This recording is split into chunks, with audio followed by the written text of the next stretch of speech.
राधे राधे जी। कैसे हैं आप सभी लोग? आप सभी लोग स्वस्थ होंगे, कुशल मंगल होंगे। आप सभी के स्वास्थ्य और कुशल मंगल की कामना मैं ईश्वर से करती हूँ कि आप सभी लोग स्वस्थ रहें और कुशल मंगल रहें। आज हम बात करते हैं एक साधु की। एक साधु जो है वह राजश्री भोग की कामना करना चाहता है। वह इसलिए लक्ष्मी जी की तपस्या करता है। वह इतनी कठोर तपस्या करता है कि लक्ष्मी माता उससे प्रसन्न हो जाती है और उसे राजश्री का वरदान दे देती है और वह राजभोग में विलीन हो जाता है। और एक बार वह राज दरबार में जाता है और वहाँ पर जाकर उसने राजा का जो मुकुट है उसको गिरा देता है और उस मुकुट में से एक सांप निकलता है। जो सांप वहां से चला जाता है। जब मुकुट गिरता है तो राजा को बहुत क्रोध आता है। वह क्रोध से आग बबूला हो जाता है। लेकिन जब उसमें से सांप निकलता है तो राजा का गुस्सा भी शांत हो जाता है। राजा क्या करता है? राजा उस साधु को मंत्री का प्रस्ताव देता है। तो साधु भी मंत्री बनने का प्रस्ताव कबूल कर लेता है। इस प्रकार से जो साधु है वह मंत्री बन जाता है। कुछ समय पश्चात जो साधु है वह राज दरबार में इतना फेमस हो जाता है, इतना मशहूर हो जाता है कि उसकी राज दरबार में तूती बोलने लगती है। और एक दिन वो साधु जो है राज दरबार में उपस्थित सभी लोगों को राज दरबार से बाहर जाने के लिए कह देता है। उसकी सभी कामों को देखकर, उसकी पहुंच को देखकर जो सभी लोग हैं बिना प्रश्न किए ही उस राज दरबार से बाहर चले जाते हैं। जब लोग वहां से चले जाते हैं कुछ ही क्षण बाद जो महल है वह ध्वस्त हो जाता है, वह गिर जाता है, ढह जाता है। ये सभी देखकर उसका चमत्कार समझते हैं लोग। लोग सोचते हैं ये साधु साधु महाराज का चमत्कार है कि उन्होंने हम सभी को बचा लिया है। जब साधु बाहर जाता है तो वह क्या देखता है? वह देखता है राजमहल के सामने गणेश जी की मूर्ति स्थापित की गई है। साधु क्या करता है? साधु महाराज से कहता है, हे महाराज, यह मूर्ति यहाँ से हटवा दो। राजा कहते हैं क्यों?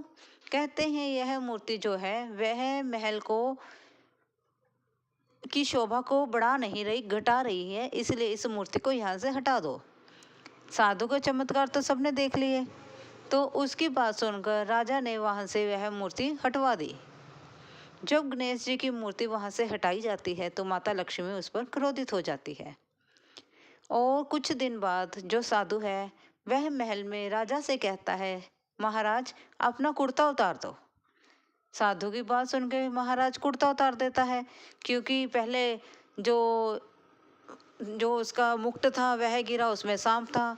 फिर उसने महल से बाहर जाने के लिए कहा तो महल ढह गया। तो राजा ने सोचा कुर्ता उतार ही दूं, ना जाने क्या बात है। कुर्ता उतार देता है। राजा पूछता है क्यों?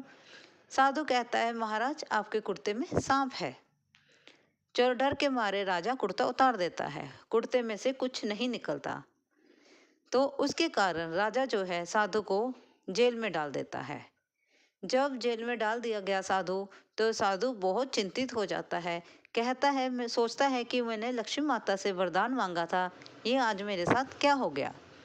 वह फिर से कठोर तपस्या करता है और फिर से माँ लक्ष्मी उसके सपन में आती है और कहती है, तुमने गणेश जी की मूर्ति राजमहल के सामने से हटवा दी है।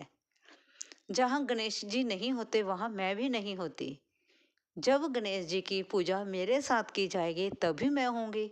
इन्हीं चीज़ों के कारण से ही लक्ष्मी माता की जो पूजा है गणेश जी के साथ की जाती है, या यूं कह ले कि गणेश जी की और लक्ष्मी माता की पूजा साथ साथ की जाती है।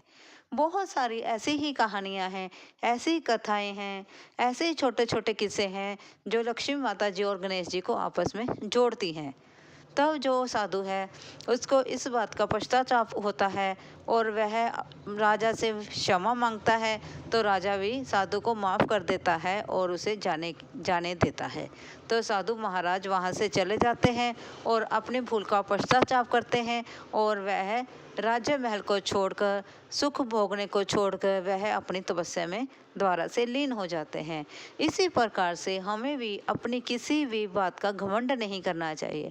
अगर भगवान ने हमें कुछ अच्छी चीज़ें दी हैं या हमें कुछ ऐसे गुण दिए हैं जिसका हम अच्छे से प्रयोग कर सकते हैं, तो उसका प्रयोग अच्छे के लिए ही करें, बुरे के लिए ना करें, क्योंकि बुराई का अंत तो हमेशा बुराई ही होता है।